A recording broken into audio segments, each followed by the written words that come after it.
Assalamualaikum warahmatullahi wabarakatuh. Jumpa lagi dengan Mimin dengan Ahmad Channel Indo. Di sini Mimin akan menceritakan tentang kisah Wali Paidi bagian 5. Tanpa berlama-lama lagi, mari kita ke alur ceritanya. Wali Paidi menyusuri jalan, pergi tanpa arah dan tujuan. Dia hanya berjalan dan berjalan, lupa akan makan dan minum. Wali Paidi ingin menghindari orang-orang yang mulai tahu kedudukannya. Mulai banyak orang-orang sekarang yang memanggilnya dengan Gus, memanggil Kiai, bahkan ada yang terang-terangan memanggilnya Sang Wali. Kehidupan Wali Paidi sekarang tampak ramai. Ada saja orang yang memerlukan bantuannya, soal jodoh, soal penglaris, dan ada juga yang hanya meminta barokah doa. Dan yang paling berat, ada yang meminta diakui murid. Wali Paidi merasa terusik, dia kepingin merasakan kehidupan yang dulu. Orang-orang hanya mengenal sebagai penjual minyak wangi dengan mengajar alif-alifan di musola kecilnya. Dan sekarang banyak orang yang berlomba-lomba ingin membangun musolanya. Wali Paidi ingin menghindari itu semua. Dia cengah atau semua pujian yang dialamatkan pada dirinya, lebih-lebih akan datangnya malaikat yang mengunjungi baru-baru ini. Wali Paidi mulai memasuki hutan belantara. Dia berjalan terus dan berhenti ketika dia melihat di depannya ada sungai. Dia mendekati bibir sungai, dilihatnya airnya begitu jernih. Dia menunduk dan mulai membasuh tangan dan mukanya.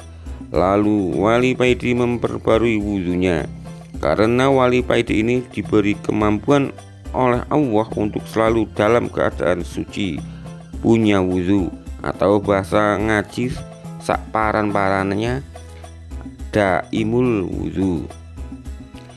Setelah wudhu, Wali Paidi baru sadar kalau ada orang yang agak jauh di sampingnya. Orang itu sedang memancing. Wali Paidi mendekati orang itu.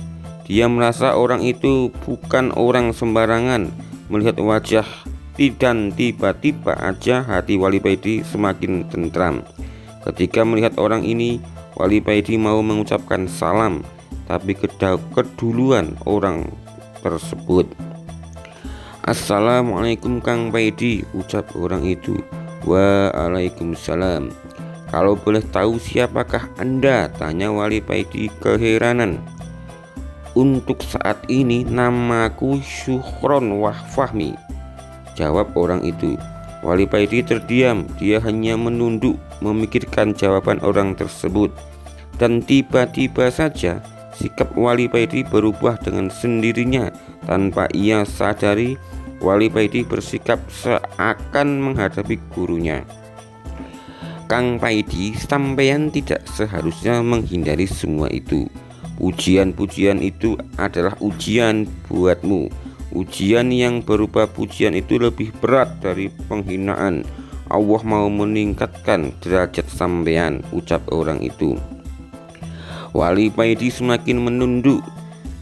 Ternyata orang yang sedang memancing ini tahu akan keadaan dirinya. Kang Paidi dengan menghindari pujian-pujian itu sama saja sampeyan menafikan kekuatan Allah, karena sampeyan merasa tidak mampu, padahal Allah lah yang memberi kekuatan, kata orang itu lagi. Wali Paidi hanya bisa diam dan semakin menunduk, air mata mulai meleleh dari matanya. Ingat, la haula wala quwata illa billah. Merasa mampu dan merasa tidak mampu itu tidak boleh. Itu sudah syirik khafi bagi orang setingkat sampean, karena Allah yang memberi kekuatan. Allah meliputi segalanya. Wali Paidi menangis sesegukan.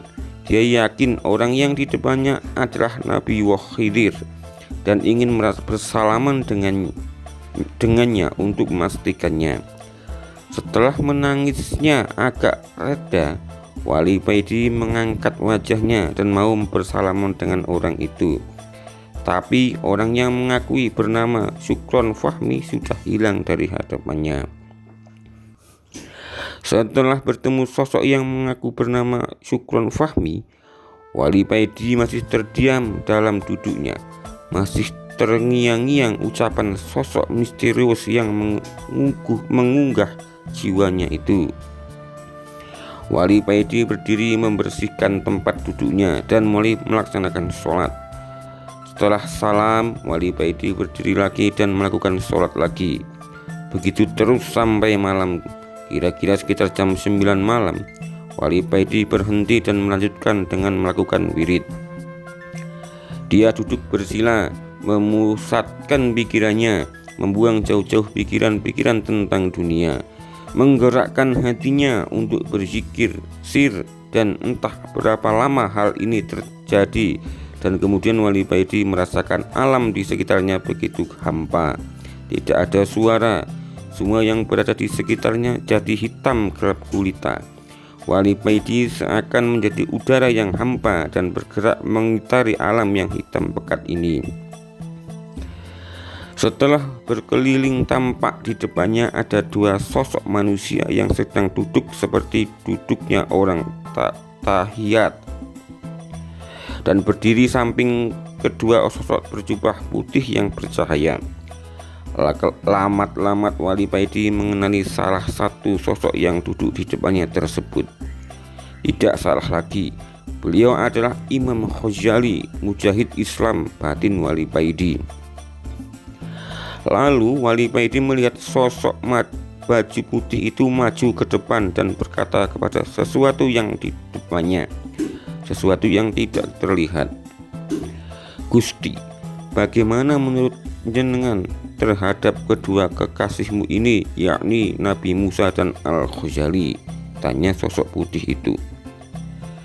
Lalu ada suara yang mengatakan, "Musa dengan izinku bisa menghidupkan orang yang telah mati, tapi aku lebih suka terhadap Al-Ghazali karena dia dengan izinku bisa menghidupkan hamba-hambaku yang telah mati, banyak menghilangkan kebodohan dan membuka jalan buat hamba-hambaku untuk lebih mengenalku."